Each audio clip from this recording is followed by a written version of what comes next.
don't know who that person is, we always let them introduce themselves. Officer Hand is a very integral part of what me and Sister Martin attempt to put together in the community. As I stated, she goes into schools and she deals with young people. We have learned that, as I just shared with you, I wouldn't say anything about the police officer behind their back that I wouldn't say, to their face. All police officers are not bad. I just had the opportunity to, work with the police officer for going back for the last 40 years when Bishop Robinson was police commissioner. I worked probably with around 9 or 10 police commissioners, but I always find officers that, that have a passion for the community. And Officer Hand is one of those officers, and I'll let her tell you about herself and what she do, so you can go around and introduce yourself. Really, this is the person you're going to thank, because Sister Martin is responsible for having y'all come to the table. Because normally when we do the training, I charge people for the training, but she decides she wants y'all to have it for free. So, God for our favor, y'all, okay? Because of this thing. Good evening, everyone.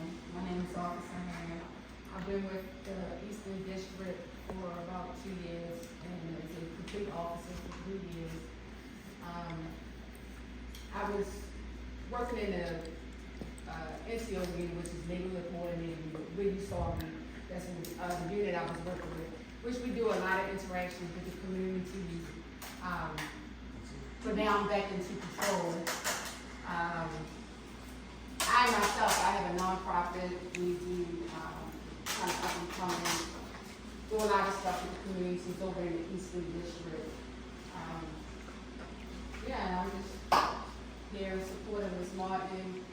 This year, the trauma response, I know on some of our calls, we require the trauma response team to come out. So me having a little bit of this knowledge will also help me with my calls as well. So we'll go this way. For those who don't know, this is Sergeant Wallace. He's been with me for a while, and I'll let you introduce yourself, sir. My name is Larry Wallace, Sergeant Wallace, and as Dr. Andre Humphrey said, that I've been with him for a while, and it's great. Trauma response team. I've been in a lot of classes and got certified. And it's a great team to be with. As Dr. Andre Humphrey, like when people out in the field, there's some times where people were launching at the police officer and he defused the confrontation, because a lot of times people talk to us, the trauma response team, and no disrespect, but they don't talk to the police like they talk to the trauma response team. And it's great. Once you get involved, you'll say, this is what I want. So it gotta be in your heart. You gotta be there. So that's me. Anytime I call this brother, he shows up, and just to go a step further, he has his own podcast, which if any of you guys want to make a formal statement, that Officer Hand can't speak for the entire police department because we have public relations. But we would love to hear some of the great work that you're doing. And Brother Wallace gave me a contact number that somebody from North is supposed to be getting back to me the shooting that happened with the kids at home. Yes, sir. Hey, my name is Kenneth Lorick. Most people call me, they know me by the name Musa, or they call me Boots, whatever. Anybody feel comfortable with calling me. I'm trying to put my foot in the door, actually, or get both of my feet in the door, is creating a nonprofit. Right, I'm working on it. It's going to happen. Right. As of lately, I've just been out here trying to show as much support as I possibly can. Dealing with the community as best as I could outside of my busy schedule. And I'm just looking forward to just like, working with as many people as I can, particularly the juveniles and those that are ex-offenders, because of, I'm an ex-offender myself. So, that's pretty much, my short story is more vast than that, but that's just a short part of it. Ernestine Smith. I started, I guess, with mental health at Rosewood State Hospital. I did 5 years there. Went from there to Patuxent Institution. Did 15 years there, working underneath of the lieutenant running the mental health department over there, and which brought me here, which was my interest in hearing this class right here because of the background with the mental health. Appreciate you coming. Thank you. And the esteemed Sister Sabrina Martin, who juggles a lot of hats. She's assistant to the chief and project manager. And she can tell her own story. Hi, I'm Sabrina Martin. I'm the program manager and assistant to the chief. I love the trauma team as my background is in addiction counseling and mental health. And all the things I've been exposed to with trauma in my own life, I see the difference when you have the information, how it can change your life. So I'm just here to support the people in the community and try to give people more knowledge about what they're going through. Thank you. Hello everybody, I'm Goldie. Just here maybe 2.5 months from Jamaica. I was invited by Ms. Sabrina Martin, and I just came to see really what this was all about because my background, I'm a minister and counselor. Okay. I'm counseling, and I was led here. What church you in? Jamaica. Oh, okay. Yes. But the spirit led me here to try to help out the university. Glad to have That's you. not good. Glad to have you. And I used to do,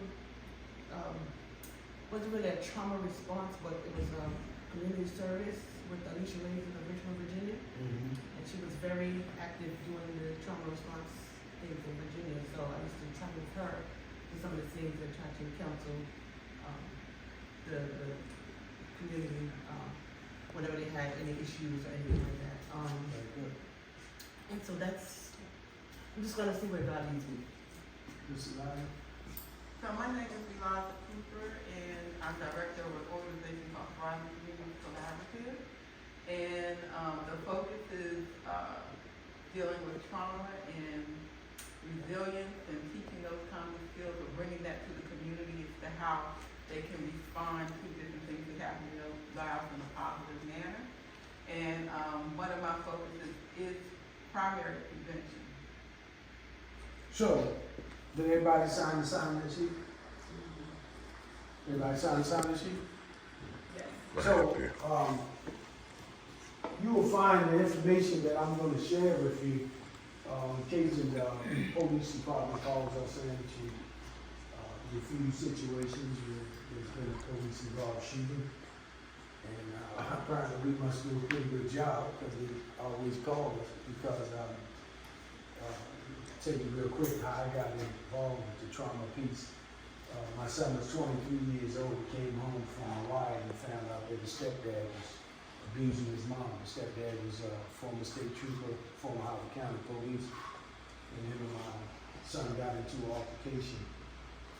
If you know anything about Marines, they teach them that they can do 5 men at a time. You build them up, hype them up, and my son got to fighting, my son got the best of him. And as he was walking away, his stepfather killed him, shot him in the juggernaut. So I take this very personal, because if it wasn't for the grace of God, and I didn't have God in me, I would be like most people want to seek revenge. But the Lord has allowed me to take sour lemons to make lemonade. And in my 36 years of doing this, I've never but twice had somebody say that they didn't want to help. Because today you will get to recognize the terminologies and the symptoms for the psychosis. And a lot of times people are traumatized and don't even know it. So we have a lot of it going on in the schools. You've been on the scenes with them. You've been on the scenes. Officer Haynes knows. So today, we're gonna define vicarious trauma, the traumatizations, the secondary traumatic stress, compassion, fatigue, burnout, resilience, and various resilience. Discuss how working with a traumatized population affects emergency medical service staff. Discuss the impact of vicarious trauma on organizations and identify a particular strategy that enhance both personal and professional resilience. So, the expectation that you have today, I'll let you know. A lot of people won't get involved in this work because they think that you have to have a turn this phone on, excuse me. You have to have letters behind your name, in front of your name, PhD. I do have a PhD in Bloomberg, certified to teach this and to give you certification. The reason why Hopkins won't give out certificates because after people take the training, they think they're professional. In this class, you'll learn what not to do, the do's and the don'ts, what to say to a person that's been traumatized. I've had people come out and someone was traumatized and they relate their own experiences to that incident. One guy was shot 3 or 4 times, and one of my responders told the lady, yeah, well, I understand, because, when they hit my son up, they hit him 15 times. You can't say stuff like that to people because there are triggers. And in talking to some of my colleagues, in my fixation, in my mind, Officer Hand, I was telling people that you cannot heal from trauma. I think you and I had that conversation. But that's not true. You learn to deal, you learn to function, and you learn how to get over that situation, but there's always triggers. So you can heal and you can bounce back, okay? So the expectation is that we can be immersed in the suffering and the loss daily and not be touched by it is as unrealistic as expecting to be able to walk through water without getting wet. So I don't know what you came today, but this is just a sneak preview to show you some of the information that I share, that I train people on. There's a community trauma response, there's a trauma response, and there's a trauma training that I do, that I critique for police officers, because I give them better tools to put in their tool belt, because I was one of the ones that when the police shoot someone, I would say, you didn't have to do that, it didn't take all that, but you gotta wait and find out what's going on.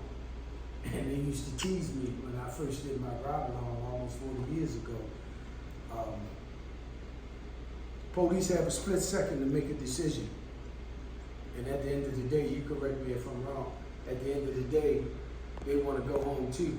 So I used to say to them, they said, Doc, if somebody running and you tell them to freeze and they go and they dip, we know you're going to have prayer with them. That's why I don't carry a gun.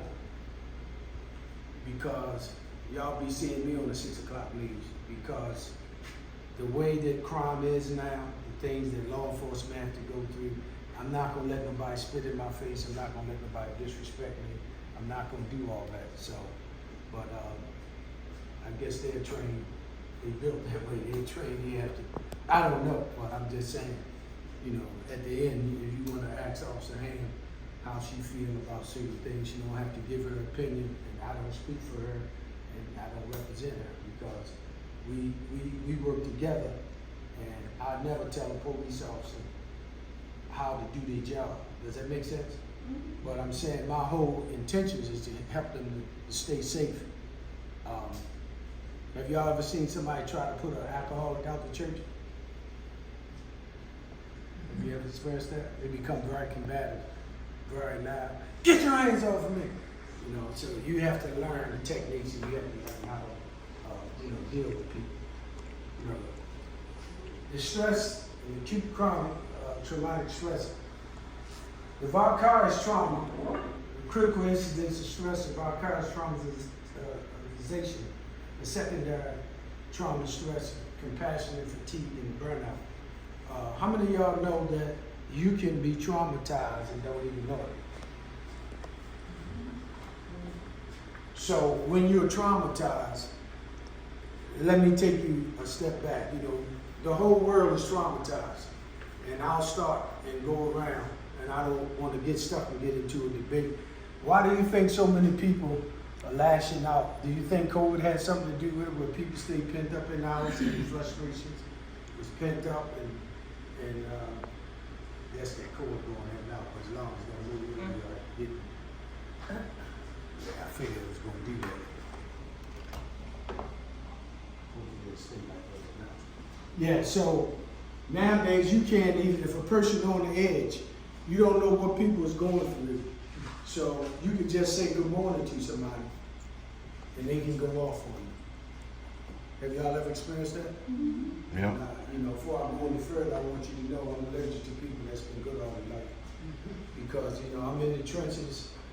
I've been doing this for a while, and if you put me in a room with combative people, I can just about tell you who we are.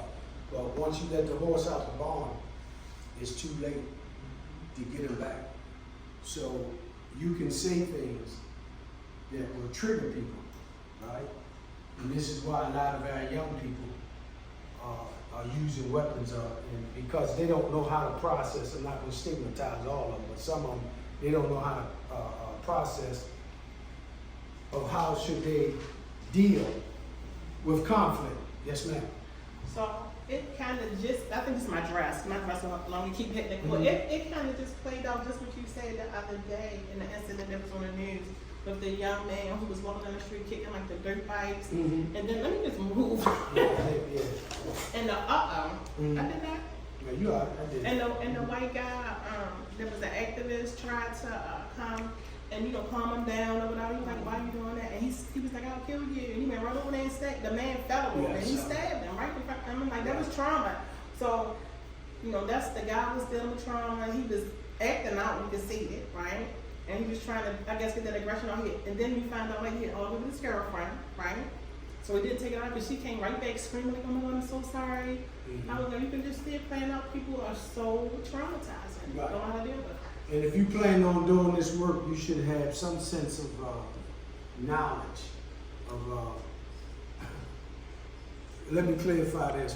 When people say to me, when I was working at Hopkins, and they say, "Dr. Humphrey," they say, "So when you gonna put your white coat on and go into the hospital?" We gotta use that. Those titles that we have, especially clergy. Some people think that clergy have all the answers, and they don't. We have to learn to stay in that lane. You can be trained. You can be trained. You called me with the situation up at Woodside with 5 kids got shot, and 1 got killed. Out in Brooklyn, everybody. But guess what? It's everybody's fault.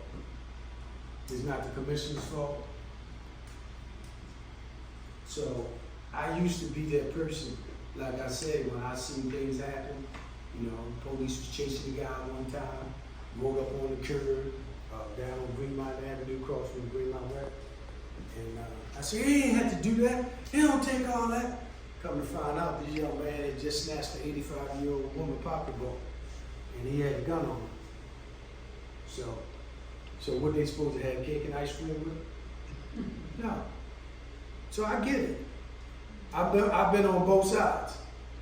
So how should that man have dealt with like the activist when he saw him kicking him out? You can see that guy was going through something, right? He's sitting there with his girlfriend. Right. Well, if you train to have any kind of training in mental health, you would know. Just like some people you can't walk up on. But if you have the training, you know that from driving the cab and all that. You just, if you play it safe, and not bringing God into it, but I'm saying if you play it safe, and you've been out there in these streets, just like when the young kids see this, Popo, but when I tell them what my role is, I was a chaplain before I was doing this, when the chaplains had badges. But a lot of them was abusing, so they took the badges back. So I have to identify myself. There's not too many incidents in Baltimore City that I haven't responded to, mainly when it came to those children. Mackenzie Elliott, Taylor, the girl on Emerson Avenue. You know what I'm saying? Yeah. So when we get stressed out, you can't help other people if you jacked up. You should not try to deal with people in their traumatic incidents when you've been traumatized. Because people can tell. When you're trying to talk to an individual and, you're trying to make them feel like it was their fault, or you become argumentative with them, you can't do that. You gotta let them have their space. Let them vent. When I go on the scene, I tell the people, look, here's my card. If you want to talk to me, and if they say they don't want prayer, I know something going on. I don't want to talk to you. I ain't crazy. I don't need none of that. You give them their space. Because if you don't, you're going to wind up in a situation that you wish you wouldn't have got into. And with our young people, for me working in the Department of Juvenile Service for over 20 years, they will tell you, they will be clear. They will tell you what they want. Don't lie to them. Don't tell them what you're going to do to them. Don't judge them. And if you do these things, look, you can come and put your feet on the table. They're going to look out for you.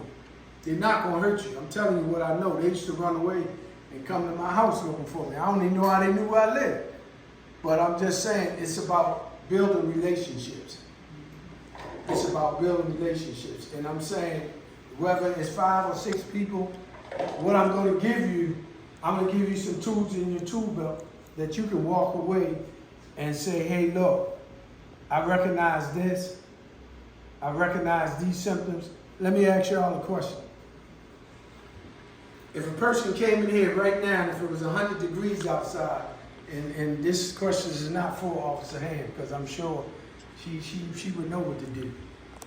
They come in here with an overhaul coat on. Would that arouse your curiosity? Well, some people would. They come in church like that. You would know. Yeah. They come in screaming, you got any change on you? And you say no. Oh, that might. That's right. I need something to eat. When I was a pastor at Greater Bethesda Missionary Baptist Church on Fulton Avenue, the deacons used to get upset with me because I say whatever the food the church had, give it to them. So they run and con, they ain't lying to me, they lying to God. It's not our job to pass judgment on people. And please get this. I forgot to give y'all a little writing pad so y'all can make y'all own little notes. But here's the thing. Instead of looking at people and saying, what's wrong with you? We need to ask them what happened to you.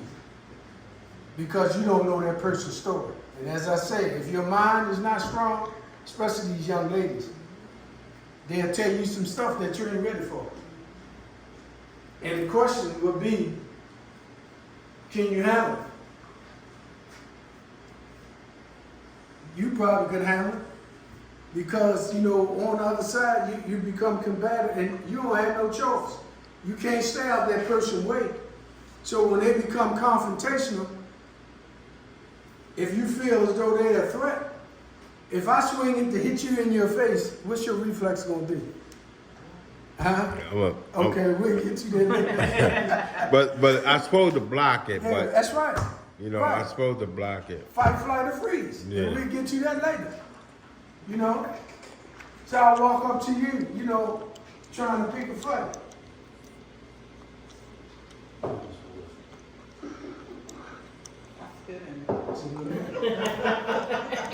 You got you on camera, sir.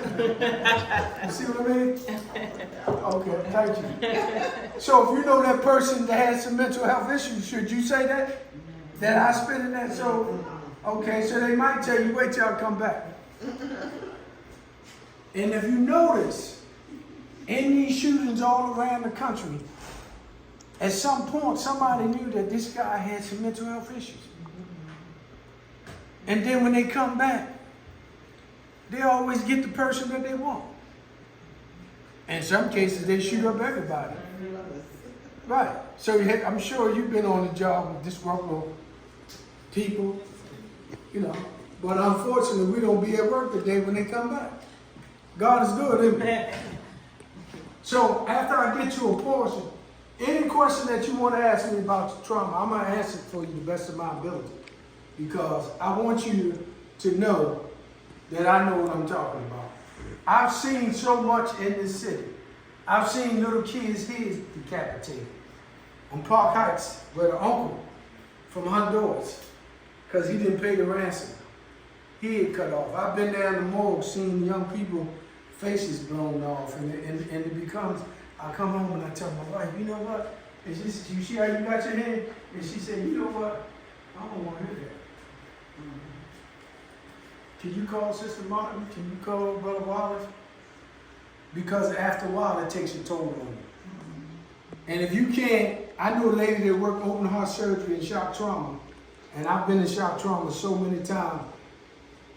She did open heart surgery and saw all kind of blood. But then when she cut her finger in the kitchen cooking, she passed out. So, when we talk about stress is pressure exerted upon the object that can either strengthen or weaken us. Stresses, stress response, strengthen, weaken. Now, the mind can play tricks on us. The quickest way to a nervous breakdown when you're not getting enough sleep. And I don't want none of y'all to think that I'm psychotic or I might need to check in.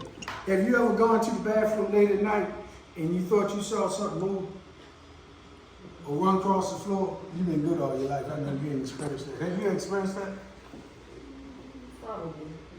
Offhand? I wouldn't say I might saw something, like I heard something. Okay. Have you ever watched a movie that was so scary? Oh, my shit. Okay. Have you ever watched a movie that was so scary you start checking the locks and stuff around? Okay. What about you? Yes, I checked the I'm lock. glad somebody's real. That's all. That's okay. No, I'm just being humorous. That's okay. That's okay. I'm being, yes, sir. Okay, we're going somewhere with that. So I'm speaking of the nervous system, because when you don't get enough sleep, you can become irritable. And have you ever had that co-worker you said that I ain't for it today? And if they say something to me today, it's on. That's right. And with me, Brother Wallace knows, I don't make decisions and if I'm upset. I don't, because once it come up and you say it, and then the first thing people say, oh, you a pastor, you don't supposed to be talking like that. So I supposed to let people point their finger in my face, and the Bible say turn over cheek, and that's been misquoted, because you only have two cheeks. You got one on the left and one on the right, so what I supposed to bend over, let somebody kick me in the eye. So people get it twisted. You understand? So we perform, you know, the stress on the curve, the performance, the fatigue, the exhaustion, laid back and inactive, too little stress, underload your circuit. You know, the optimum stress, too much stress, overload, is just like a circuit breaker in your house. And years ago, they used to just have fuses. So if that fuse couldn't handle that overload in that circuit box, the house could burn down. That's why we have circuit breakers now. So when a circuit breaker trip, you can go in the box and do what? No. Oh, today? Yes. Oh, put it back on. Thank you. Mm-hmm. So I can get you to blow, and then you can go home and, take a drink or whatever, and then you come back and be all right. Is that how it works? Yeah, that's No, that's not how it works. That's not how it works. Because when we're talking about fear and the fight, flight, or freeze, even an animal can sense that we're afraid. Have you ever been walking down the street and the dog start chasing you? If you stop, get on with me. Said he might be a pit bull. I can't say about them. But the dog know when you're afraid. So when you see them, they fur stick up on their back. You know, not bringing pests and all that into the training, but same way with the rat. Years ago, you could stomp your feet, get on with me, and they might run. But nowadays, they smell food, they're coming at you. So the human brain plays, it's the mind, the frontal lobe and all that plays the part in your brain. The left side where you do the thinking, the right side where you write and all that, the senses where you smell and touch and all that. It knows, like when you jogging, the brain sends a signal to the heart. Slow down. So you keep on, what's the next thing gonna happen? Have a heart attack, right? But some people feel like that they don't treat their bodies like they should as a human being. Drink plenty of water. If you're dehydrated, do this, do that. And people just think that they can put all kinds of stuff in their body and they're gonna be all right. And I hate to say it and not stigmatizing our young people. A lot of our young people are obesity, sick. They don't even know it. Diabetes, heart disease and all that. So we must eat healthy. And you know, stress is the #1 killer too. So when we dealing with stress, we dealing with trauma, we dealing with hyperventilation. When you get, you know, people say, well, can men have menopause? Hello, talk to me. Can it? Menopause. How? It's called menopause. Well, can men have menopause? Yes, they can. Okay, so when your brain triggers, in the chemistry in your brain, the poison come out and the hyperventilation, where your hands start sweating, your blood pressure go up, you start shaking, and if somebody put you in the corner, put you there, you can't go through the wall, especially if you had a weapon. And this is what people don't understand with law enforcement when they have to eliminate a threat. Can you imagine that? You walk up to, I'm looking at you, but I'm talking to Sister Martha. Because I know she's going to have something slick to come out of her mouth and say, I know she's going to say something. No, I can only imagine, like, Right. I can only imagine. So Officer Hand walks up to a normal person. And then she's there with the intention to help. And they pull out a gun. But she's trained to approach the determined outcome. Because depending on where she are, you correct me if I'm wrong, you know, if she know her environment, especially her sector, she probably know who's on first, who's on second, who's normal, who's not, and she's not gonna approach a person that has some mental health issues, right? My first time I ever seen an officer do what she did when that lady needed a leg wrapped up. She told her to go to the hospital. That's what I'm saying. So people don't get it. You get back what you put out. And you know, it don't take a rocket scientist to know somebody cares. But we got to get out of that mindset that I tell people all the time, the police and the preacher in the same boat. Nobody likes police officers, some people, until they need them. Preacher, people ain't been to church in 20 years. Somebody in the family died. I got to call my pastor. I don't even know your name. What's your name? You know, you ain't on this road. And get upset if you don't let them do the eulogy out of the church. So I've been there. You know, so when we deal with the, you know, the trauma response and, you know, the stress response, the brain and the body's, you know, alarm and alert responses to threatening situations, which I just told you about, they're integral to the life of every living organism and our natural defense against danger. And here we go again. I just told you. fight, flight, or freeze. I'm sure you know what that means. I'm sure you know what it means. And I know Officer Hand knows what it means. Do you know what it means? Flight, fight, or freeze. Yes. Flight mean run. Okay. Fight mean fight. Freeze mean freeze. Yeah, but no, it's not that simple. What is it? So what if you can't fight? If you can't fight, you gotta move out of there. Well, you gotta back up. What Run. if you can't? What if If you you can't? feel defeated, what you gonna do?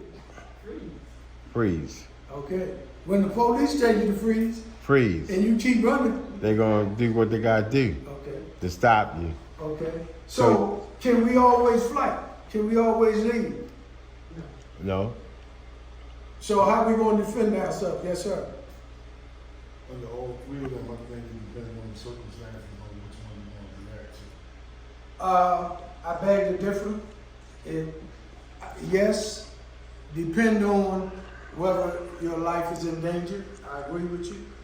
But I'm saying you can be in a normal situation in an argument with somebody. So are you able to fight, flight, or freeze? I get in the beef with you and say, Sister Elijah, you say something about my mother one more time. I'm going to do such and such and such. And then you respond to me and I say, okay, wait till I come back. And you going to be bad. I'll be here. I'll be here. Bang, bang, bang. That was your window opportunity to leave. Well, I'm responding. Brother okay. Kenneth said, it depends on the circumstances. It depends on the situation. In normal situations, okay, I'll put it to you this way. You come to the door and you see a grizzly bear, and your back is up against the wall. What are you going to do? You going to try to fight the grizzly bear? You going to try to flee? Or you going to freeze? Sometimes the panic attack will cause you to freeze. People that's been known to be professional swimmers, when something come up and they panic, they forgot how to swim. So it depends on the situation. You know, but I train my brain that when I go somewhere, I say, Lord, show me when these demons get ready to rise up in these Negroes. Yeah, because and the Lord do it. So when you say, I say, okay, you right. You see me do it. Have a blessed day. You know, because I'm trained, and I want to get you to that point at some point, because this is just the tip of the iceberg with this training, where you will use the tools that people will know that they can't push your last nerve. And Satan send people out to you like that intentionally, knowing that they can get under your skin, especially our children. You can take an orange and cut it in half, and somebody tell the other child, my orange is bigger than yours, and you got to fight. Give me that orange. You know? So it depends on how you absorb things. It depends on how you approach things. And God knows we need these trainings. How many of y'all ever did fire drills in school? So if you ain't do it for so long, you forgot how to do it, right? Yeah. Okay, so you're in the movie and the fire break out and the exit over there. Only so many of y'all gonna get through that door at one time. But when they panic, what happens? What's that? Green Friday, Black Friday? When them doors open up, people been tramping on and all that goes with this. And when you get to a situation where somebody have you sweating, perspiring, you know, even though some people had swollen glands or whatever, and you sweat a lot, or your heart rate start beating fast, and you know you're breathing in more oxygen, and your muscles tense up, and your the pupils are dilated, and this deals with the artery, and it's heightening awareness, and the bladder, your bowels tighten up, and your bladder and all that. When you get to that point that you feel a certain way, you can't stay. You gotta move. Because I hear people say it all the time. Oh, I can never kill nobody. Oh, I can never do that. Oh, I would never do that. I mess with Sister Martin all the time. If somebody push you to the point, you're gonna do it. Officer Ham, I don't want you to think I'm promoting on this, but I'm just keeping it 100. I'm telling you like it is. So when we get to the question and answer part, anything, just like the emergency medical people, you know, Narcan saves a lot of people's lives. The Good Samaritan Act, you know, I read your mind, sister. I ain't giving no junkie no mouth to mouth. I ain't putting my mouth on them, Dr. Humphrey, right? But would you But do it? I give Narcan all the time. You No. don't have to put your mouth on them to do Narcan. No, I'm talking about first aid. You mean, But there's a difference with Yeah. first aid. I know. There's no longer a mouth to mouth Okay. for anybody. Yeah. I know, but I'm That saying, is, no one does that anymore. okay, but in the past, didn't they used to do that? They did. Okay, even they had a thing there that they put over your mouth and all that. So when they was doing that, was people still pulling on the side and helping people? I'm just trying to get clarity because I don't see it anymore. When they work on it? Yes. Yes. People Okay. still doing But if you in a position to help somebody and you don't do anything, can you be held accountable? it. They change the law now, so. They changed the law. Okay, thank you for it. Yeah. Primitive stress. You know, you're playing with the stones. So, you know, it's all about knowing what to do. I have a sister, she teaches stopping the bleed. You know, once that artery is hit, and this is just my personal belief. I don't want y'all to say Dr. Humphrey said that, but you know, and being a hero sometimes, heroes die first. And you know, I'm not gonna give my life like Dr. King, because you know, folk didn't appreciate it. And you know, marching, I don't do prayer walks, I don't do prayer vigils, because that's when the people come back. And they, sometimes when they see everybody together, and there's a certain person they want, they come in the crowd. It's just me. Make sure you have that on record. It's just Dr. Humphrey. I'm not trying to force my beliefs or ideologies or none of that on you. But I'm just saying, the training, you know, it's necessary. You never get enough training. You know, if you want to deal with the how to become a community trauma responder. You know, there's somebody in the community when something happens. You know, the pastor who knows his parishioners. Most of the police officers have a good rapport, like down in Zion with Pastor Prentice. We'll turn around Tuesday and all that. You know, when something happened, the police will respect that the pastor know. You know, this person. It might be a burnout. You know, little girl walking around with her little dog. You know, I mean her dog. And that's Miss So-and-so dog. You know, so when we go on the crime scene, I train our people. It doesn't matter because I have the experience and I have the knowledge. It depends on who can get the breakthrough. Whether it be you don't have to have a PhD, or you don't have to have none of that. No type. Because some people, they just feel comfortable with your face and with your presence. So if they talking to you, I don't need to break it. Hell, my name is Dr. Humphrey. I'm the chief rep. No. And I told Officer Hand that if I'm riding along with Officer Hand, I'm saying she know these people. She take me somewhere, and I let her introduce me. You know what I'm saying? Because sometimes when people do that, it kills things. I mean, it's just like you almost had the person, you talk them off the ledge. Then you got a moron come say, you ain't trying to kill yourself, go ahead and jump. No. People do that. You know, Dr. Kaborki, assisting people to kill themselves, you know? So if you have the information, use it wisely. You know, taking the coach to look, trauma, traumatic stress, narcotics, traumatization. You know, we have to take a look at ourselves in the mirror. You know, when I was in seminary, my professor always said, Dr. Humphrey, what would Jesus do? Well, I ain't Jesus. You know, I can't equate myself what he would do. And people play on that.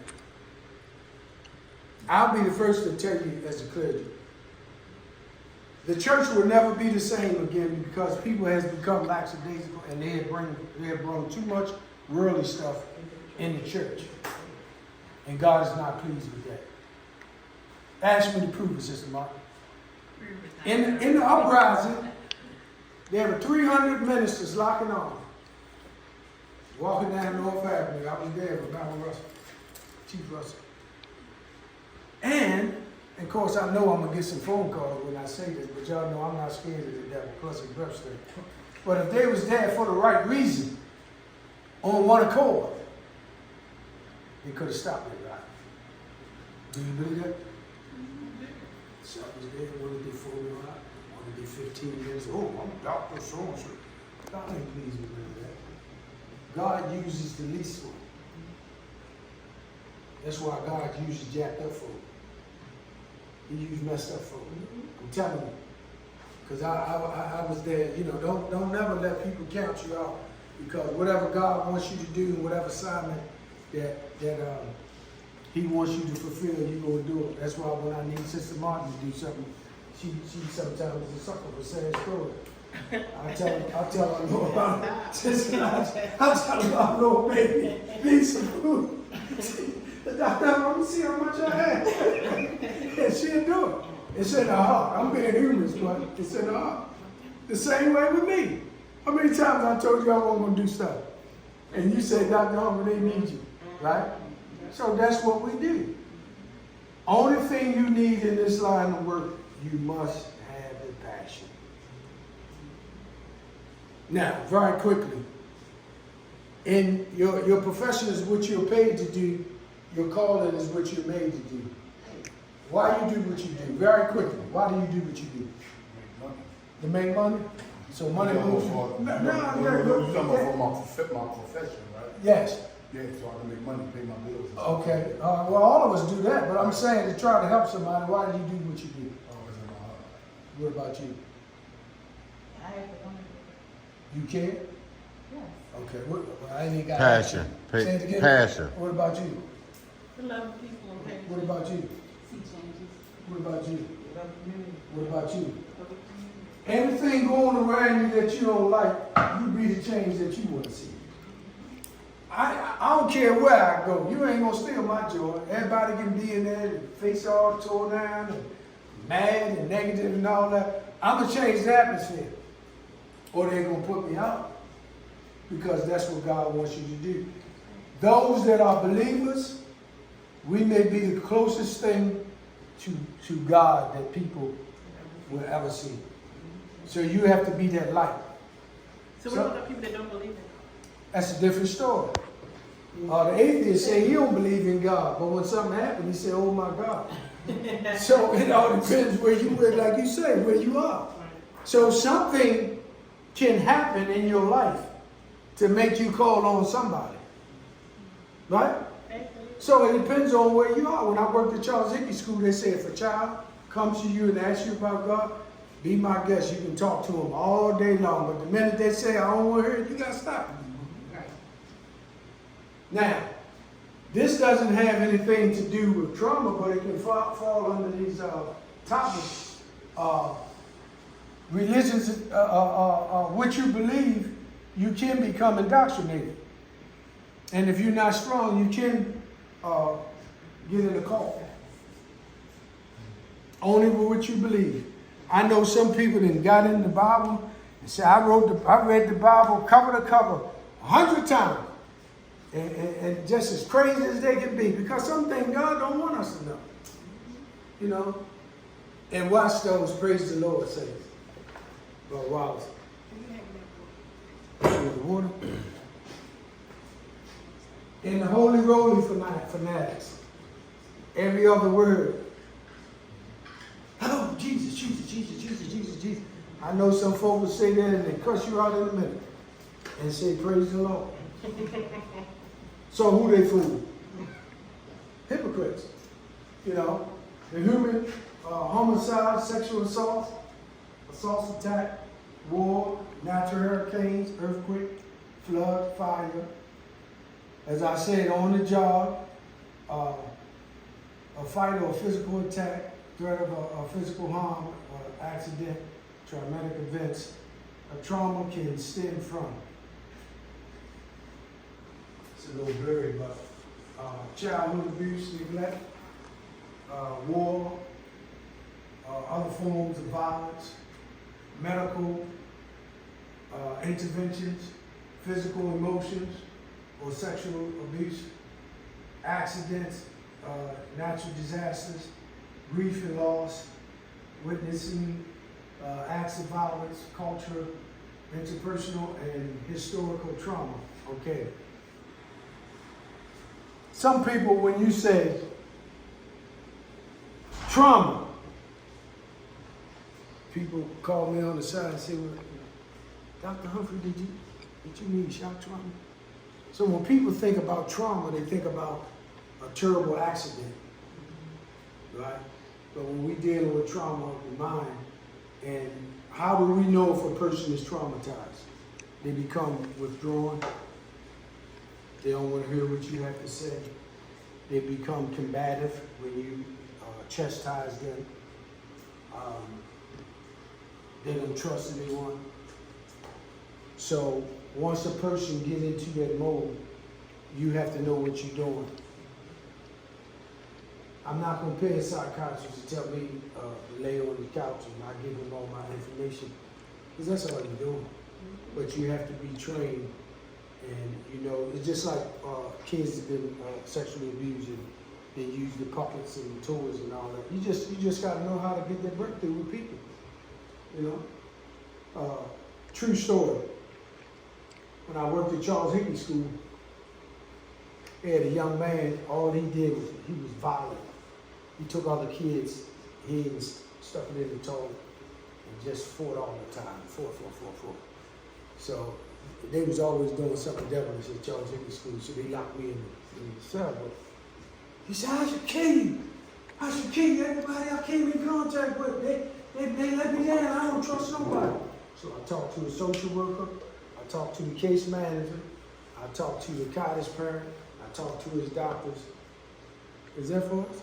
I think it's just on the sense of. Oh, okay. Yeah, but then because nobody walking up and down the hall, you know Okay. what I'm saying? Because Yeah. the guys out there in the building. So, come to find out, his mom was dying of AIDS, and he was angry. And every night he was supposed to lock in, he had to have 20 people talking, you know. I said, who's in charge? But they didn't know how to deal with it. So, we're talking about our young people that goes through this stage of trauma and don't get the treatment for it. So when they go in the institution and they don't get the treatment, that vicious cycle for the recidivism.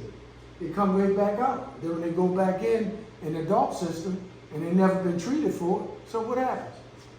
They come back out. Let me ask you this. I could be wrong. I was trying to figure out, and this is not passing judgment. Normally in an environment down in Mount Vernon, you know, people don't let anybody in. But that lady, she let the guy in. And he went in there and beat her to death with a brick. Got on the elevator with her. So, to try to figure that out, something wrong with the man? Yes. He had did something to somebody else.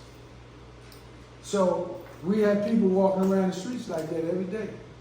They might live next door to you. So you come out, I don't speak to my neighbor. I don't like my neighbor. And then one day y'all get into altercation.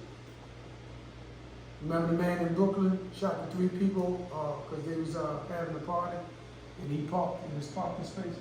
So little simple things like that. We just got to be careful. What makes an event traumatic? It involves a threat, real or perceived to one's physical or emotional well-being. It is overwhelming. It results in intense feelings of fear and lack of control. It leaves one feeling helpless. It changes the way a person understands the world, themselves, and others. Do y'all agree with that? How many of y'all, when y'all was young, believed in the boogeyman? I did. You said you didn't? I did. What about you? Yeah, caveman. When you found out he wasn't real, what happened? Sister Martin still believed in Santa Claus. When she found out that he wasn't real, what happened? When you found out that there was a myth, what really happened? Seriously. Make you mad?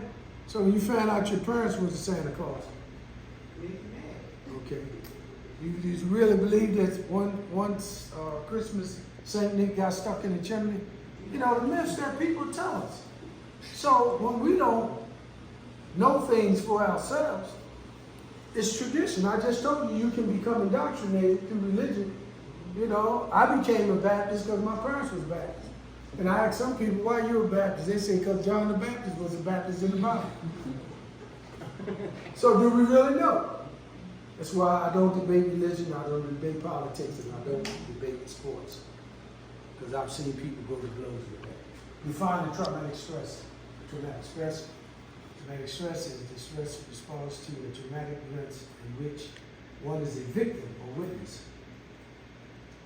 Repeated stressful and traumatic events can chronically elevate the body's stress response.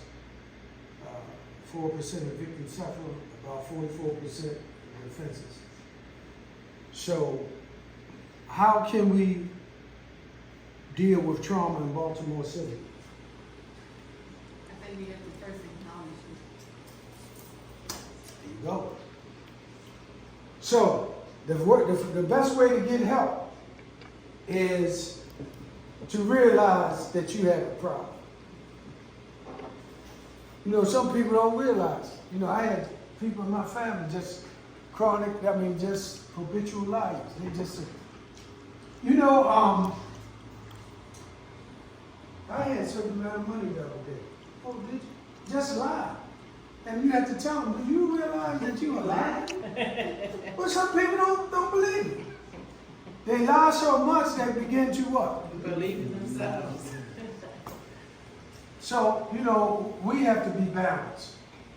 And the best thing that you can get out of this tonight, and when I ask you a few simple questions, you know, you will get a certificate that you completed. You know what I'm saying? How much you put on your wall. You know, because Officer Ham knows that because of the partnership that I have with the Eastern District, I cannot pass out certificates to people that's not worthy to take this class because of police logo. But they know that Dr. Humphrey is not going to do nothing that they tell me. Turn around. Yeah. So they know that, and you know that. Yeah. So work-related trauma exposure, how does it affect us? Vicarious trauma, empathetic strain, compassion fatigue, PTSD, secondary, critical incident, traumatic stress, indirect trauma, burnout. Can you get a burnout? They show in the public, but do you know what a burnout is? I would say, you get burned out at work, working too much. Right. So, you know, when you become sick and tired of being sick and tired of being sick and tired, you better do some self-care. So basically, this is talking about understanding the difference between traumatic stress and vicarious traumatization. Traumatic stress, extreme emotional or absent of emotions, fearful, jumping, exaggerated, startle response, flashbacks. When we talk about the flashbacks, something happened in your life, and somebody carjacked you, and I walk up on you, and you've been startled, and I walk up on you and scream. Could that be a trigger? So, if you trigger somebody that have a weapon, you better be careful. Y'all have to go to the range so often to make sure you can hit the bullseye? Every year. Every year? So,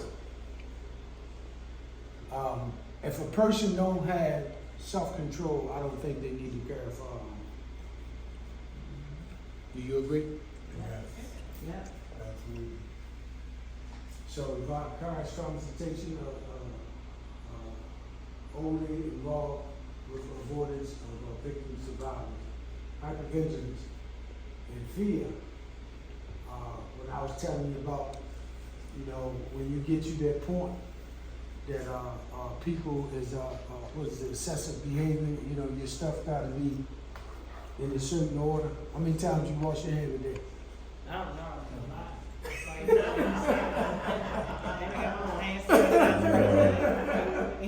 Well, some people are neat freaks. You know, you get up, I had an aunt, she would come in your house and rearrange your furniture. You know, I'm serious. People have all kind of hang-ups, you know.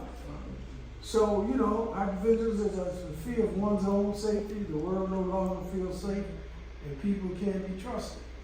Intrusive thoughts, images, images of, or nightmares from victim story. Some of the horror stories that people tell, if it get to you. You know, how many of y'all ever traveled in the country? Down south. You know, people down there telling lies and it's time for you to go to bed. Or camp. Yeah, because they